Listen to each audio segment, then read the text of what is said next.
You are go. live. Okay. Woo! What a day. Well, thank you everybody for coming to the Zonus Music YouTube channel. We're just going to give usually it takes a few minutes if people are going to show up here and come into the room. So we'll just give it a couple minutes here and You betcha. see what happens. We got a couple people in the room now. That's good. Great. Well, now that there's a couple people here, we can get started. My name is Adam Zonus, and you're watching the Road Magic Music Podcast, the second episode.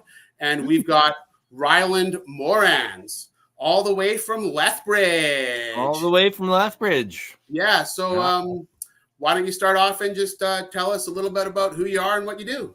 Well, I'm thank you. And thanks, first off for having me on the podcast.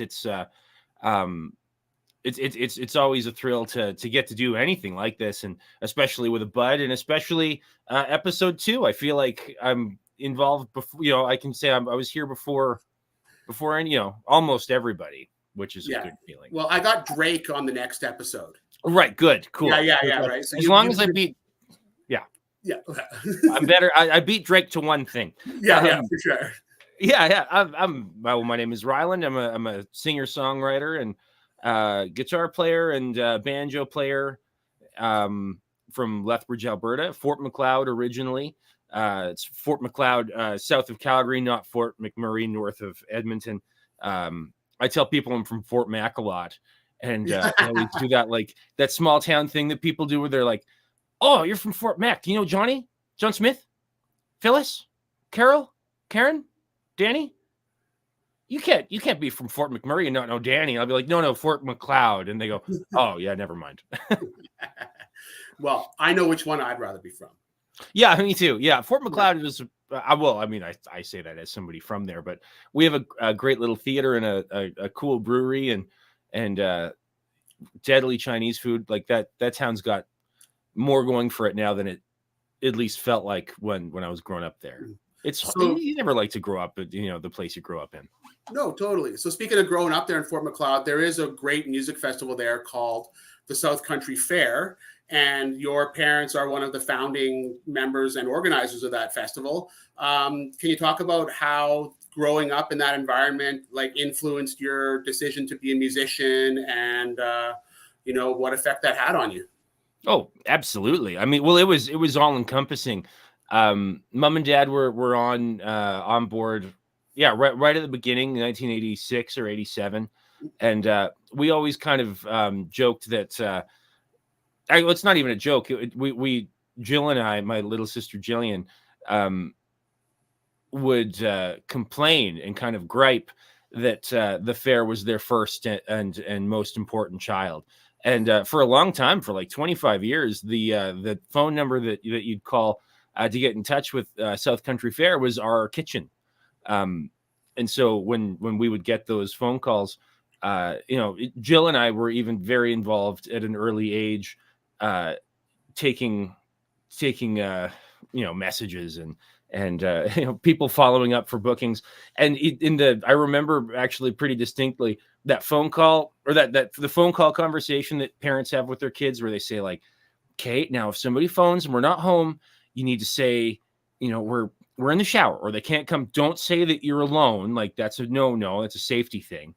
And also, if it's for the fair, always write down a note and always read phone numbers back. It was it added a layer of complexity to growing up that I wasn't expecting as a kid, maybe, but I'm glad to have had now, because both Jill and I have gone into the family business as far as working in music and the arts, and we got kind of the master class from Mom and Dad early on. But yeah, it informed everything really, even down to how we perceive the world and ourselves and our place in it. So Great. Yeah, it was a good question. Yeah. So you recently you had a release in 2021 that was nominated for a Canadian Folk Music Award for I think it was Best Song. Is that correct? That was best record. It was Best record. Oh wow! yeah, So best awesome. songs. Yeah, Yeah, for sure. best all the songs.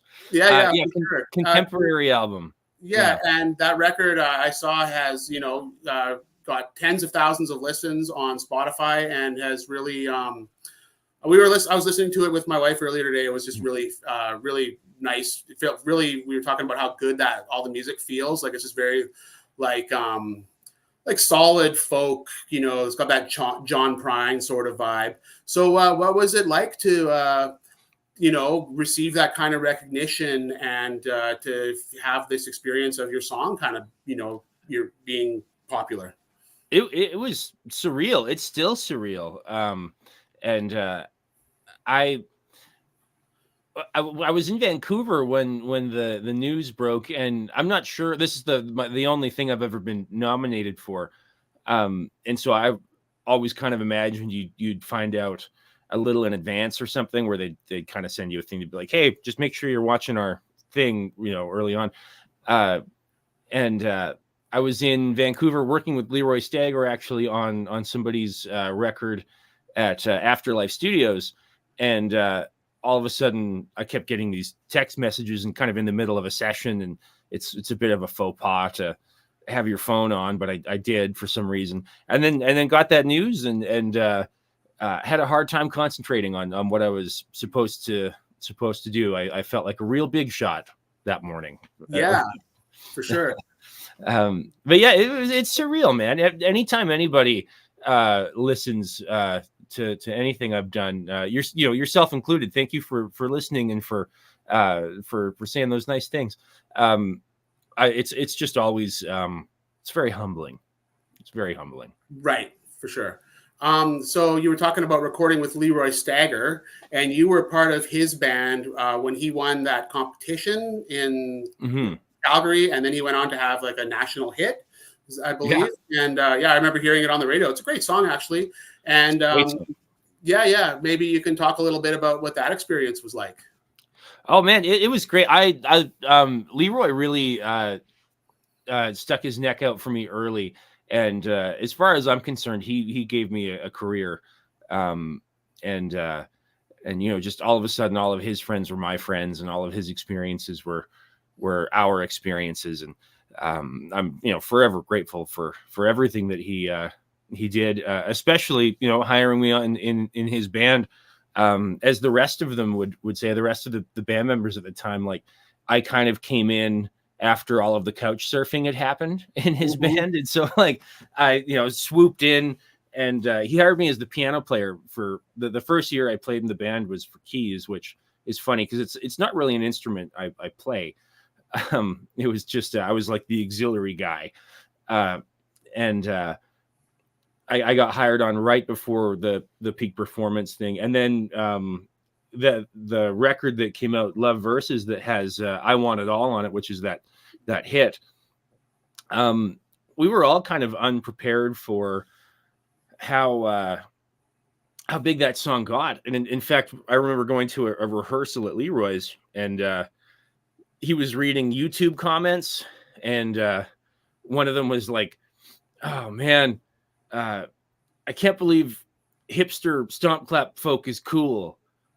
Or something like that. It was a disparaging remark. Yeah. And I just remember Leroy turning and being like, we're cool.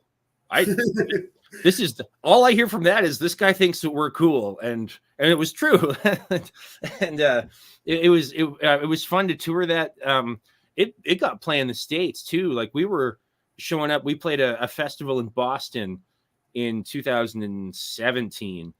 Wow, which is a long time ago. Yeah, longer than it feels.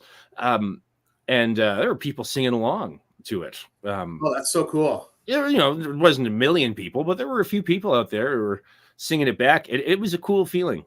That's another humbling moment. It's cool to have that happen. Well, I've never had that kind of experience to that extent, but I've had the occasional time where I have a show and somebody shows up and they know some of the songs and I don't know who they are. And it feels kind of weird. It's almost like scary or creepy, like you're being stalked or something, It's like kind of took me aback. So I can imagine, in a room full of people, that would be quite the experience. Totally. Or you start playing something and the intro riff is very it's very exposed, and you know when you hear it, and Leroy would always start the guitar, and people would all whoop and cheer, and Right. it was neat. Yeah, it's funny you should mention kind of like the feeling of being stalked or watched, because that's kind of our gig, right? We set ourselves up to be available and stalkable. Right. Even if you're not getting stalked, like the whole point of like the most successful musician, and like Dan Mangan is the most stalkable person I've ever met. Right. Because he's great, he's an awesome artist, and I love his music, and he's just so good at putting himself on the internet. I've been stalking Dan for years. Right. Exactly. Yeah, for sure. Well, how about a song? Yeah, great. Sure. Yeah, what are you going to play? Well, I have a new song coming out. I feel like I should do that one, maybe. That'd be great. A single coming out. I think it's March 26th. That it comes out. It's my happiest song. Right on. It's my existential crisis song. It's called When I'm Gone. Great. And we have a couple people watching live, so if you feel like dropping us a comment or you have a question for Ryland, put it in during the song, and I'll ask it when the song's over. Okay, let's hear it. Sweet.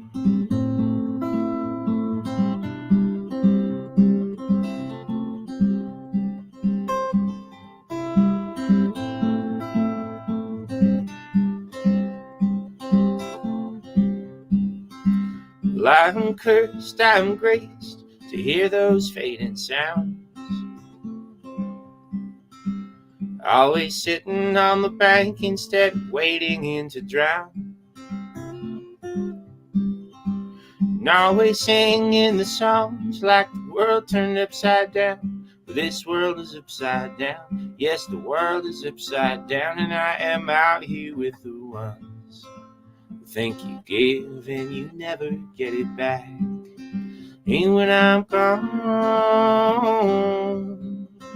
I will be gone. I am gone.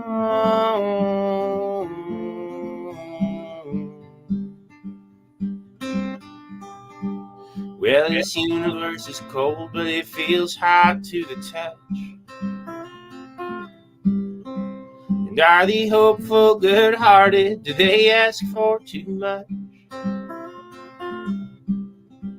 Is it ashes to ash, or is ash the same as dust? This world is ash and dust. It's just dust and ash and dust, and I am out here with the ones who have loved but could never learn to trust.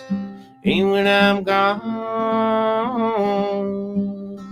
I will be gone. I am gone.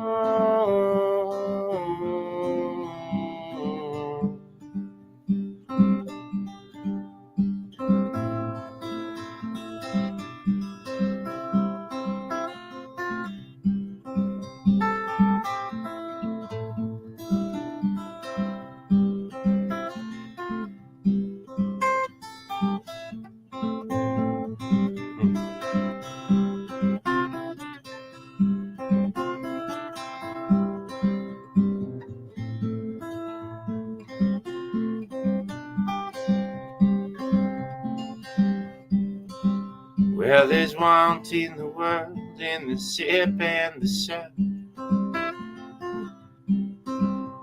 The love and the fear overflow with the cup.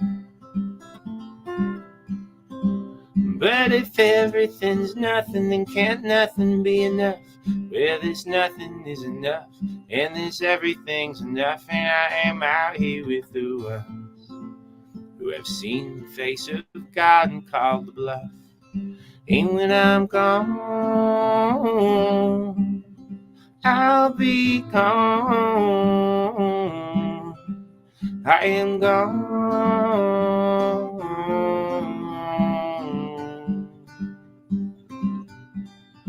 And when I'm gone, I will be gone. I am gone.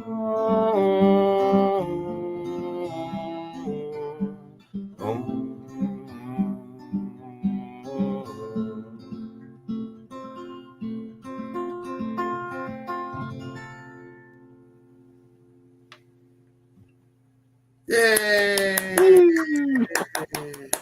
Oh, thank you very much. Thank you. Yeah, no, that was really fantastic. Thank you. Yeah. That's great. Oh, I can't wait to hear the actual recording. You recorded that in your studio there? No, I did that one. So that was Leroy Stagger producing in Barnhouse Studios in Qualicum, BC. Oh, cool. Yeah, so we were up island at Qualicum, and it was so cool. It was almost like being retired making that record. Because we all got to stay in this big. The studio is just like a big house with an awesome vaulted ceiling and a killer live room. And the band was awesome. It was Scott Smith from Vancouver and Leon Power and Eric Nielsen, who are Dallas Green's rhythm section now, and John Ram producing. And we had Adrian Dolan come in and do fiddle and accordion, and it was a surreal time. And actually in that last tune, there was a moment where at the end when I stretch out that last gone and I'm singing it through, and I think I sang it through 3 4 1 2 3 4. It was just supposed to end there, which I could sing properly. And Eric Nielsen said, it'd be really cool is if you extend it like through the rest of those another 4 bars, which if I don't take like the biggest breath ever, I just never make it. I didn't make it in that last one. When this is all over, rewind it, and I didn't make it. Yeah, for sure. That's all good. Well, that's really great. So you have some tours, some shows and tours coming up. Yeah, that's right. Yeah. You said you're heading back to Australia? Yep. So I did my first Australian tour last November, and that was really outstanding. It was with an outfit called Peace Run Records, based out of Nambour in Queensland. So the tour was 6 weeks. I did 6 days in New Zealand on the North Island, in the kind of in the middle of it. But I did 5 weeks basically in Queensland and New South Wales. Just an amazing country. I had so much fun. Peace Run Records are such a great outfit, and they take such great care of me. And Andrea Kerwin is tops. If you ever get to work with her, she's the coolest. Oh, we'll be talking later because I need to go to Australia. That's right. Well, and you should have her on the podcast too. Sure. She's deadly. She's she's Australian Fijian, and she's just like the Fijian Norah Jones, man. She's cool. So good. I don't know I hope she likes that comparison. Andrea, if you see this, I hope that's okay that I said that. Okay. But I'm looking at or they're bringing me back next fall, so it'll be I've got a rather long hold on right now from kind of the last week in October to Christmas or something. But it's just because you never know what's going to come up. For sure. And you said you're playing. Well, you're coming to Victoria. Yeah. May 18th.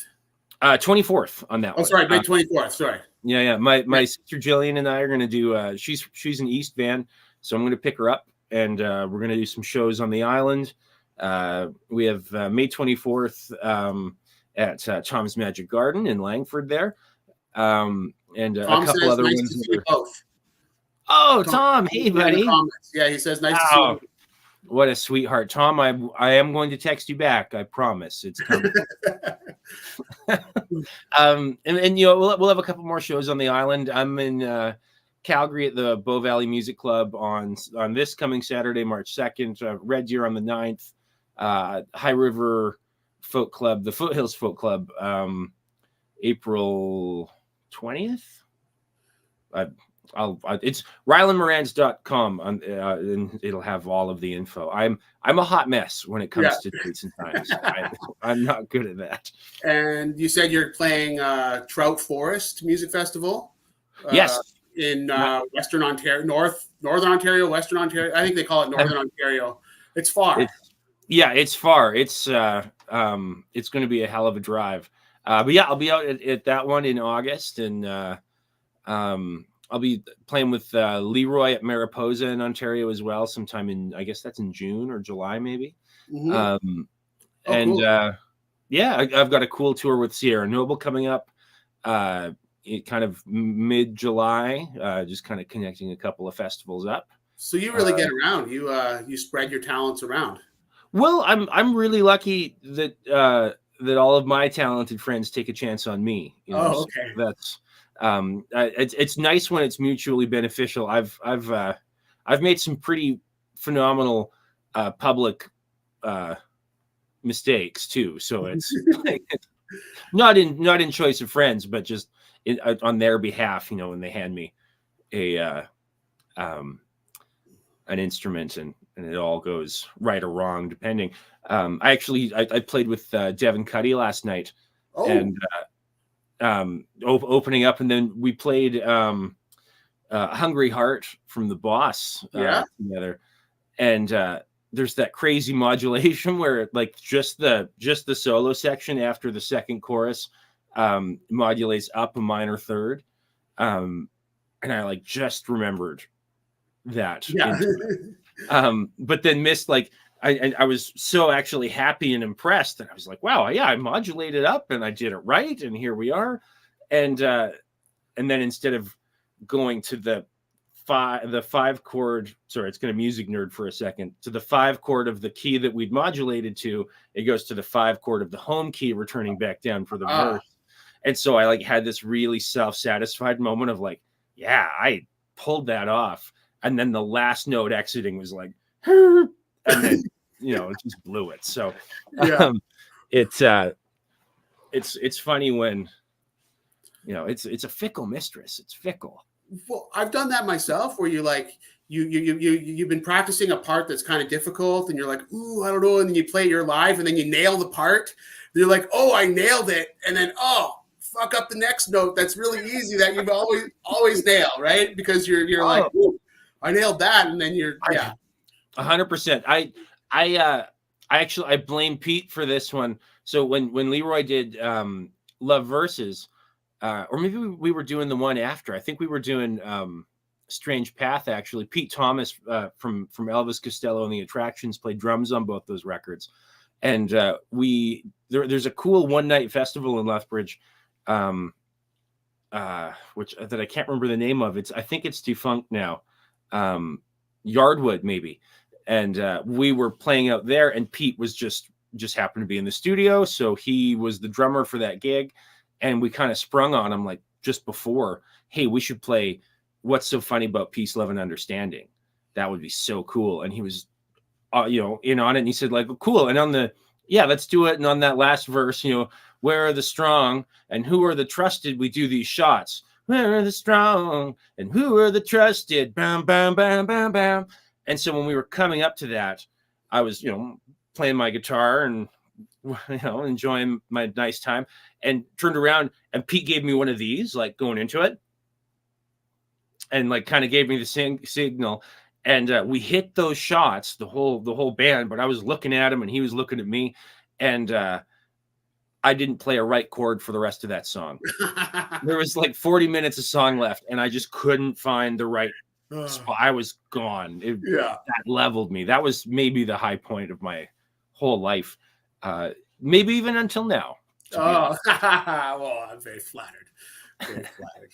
Yeah. No, hopefully this is the launch pad, right? Yeah, I think I can feel it. Yeah, I can feel it's it. The road magic. It's this. I want to become known as the podcast that launches everyone's career, That's right. That's Yeah. well, I think that's within reach, and especially I think you could do a lot of stuff for Drake. I think once Drake's on tomorrow or next week or whatever, it'll, if you can finally do something for him, he's been trying so hard. Well, no offense, give him a win. Maybe I could fix his music a little bit. Yeah, maybe you could just give him some, because I'm trying pretty hard these days. I don't know. He could use a bit more banjo in his band. He could. He really could. I think that's a natural, next step for him. Well, speaking of banjo, I was thinking maybe we could get one more song, and I'm going to say goodbye to everyone now, and then we'll just let the song kind of carry the rest of the interview. So my name is Adam Zonis. You've been listening to the Road Magic Music Podcast, episode 2 with Ryland Moranz out of Lethbridge. I'd love it if you subscribe to my YouTube channel. We have episodes every Monday at 7:30 Pacific. Next week, I've got Malachi. He's like a 13-year-old music prodigy out of Duncan. And he's super awesome. And he's kind of he's a fan of ours, right? So he's been coming to our shows ever since he's been like 5 years old. And the kid is, he's just great. So he's going to be on next week. And thanks everyone. Thanks again, Ryland. You have website, you've got a YouTube channel, Spotify. Is it all under Ryland Moranz? It's all under Ryland Moranz. Yep. Okay. Google it, and I'm there. Yeah, it's a pretty unique name. So I'm doing all right. I'm glad to have it. Right on. Okay, well, cool. Let's hear your final song.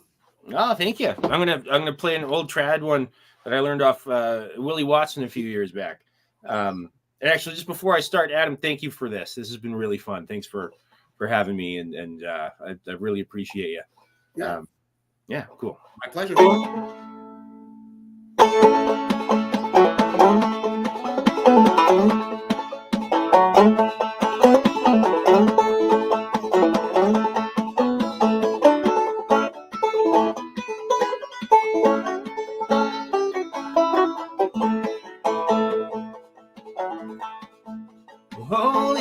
He lived to be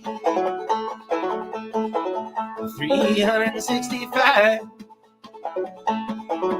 when the Lord came and took him back to heaven alive. I saw the light come shining all around. I saw the light come shining.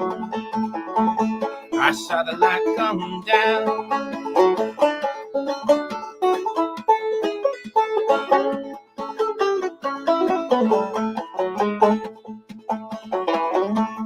Well, when Moses saw that burning earth, he walked it round and round. And the Lord said to Moses, you're treading holy ground. And I saw the light come shining all around. I saw the light come shining. I saw the light come down.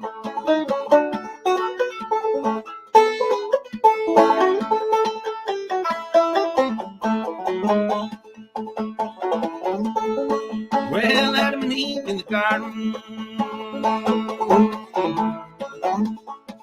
there under that sycamore tree, and Eve said to Adam, that Satan tempted me. And I saw the light come shining all around. I saw the light from heaven. I saw the light come down.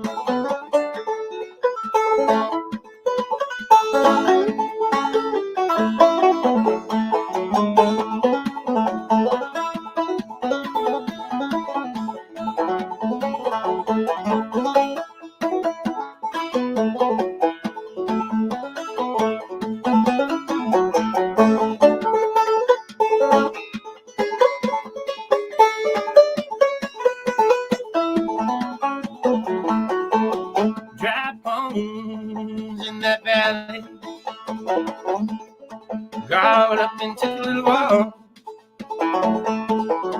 where the deaf could hear, learn and the dumb could talk. And I saw the light from heaven shining all around. I saw the light come shining. I saw the light come down. I saw the light from heaven shining all around. I saw the light from heaven. I saw the light come down.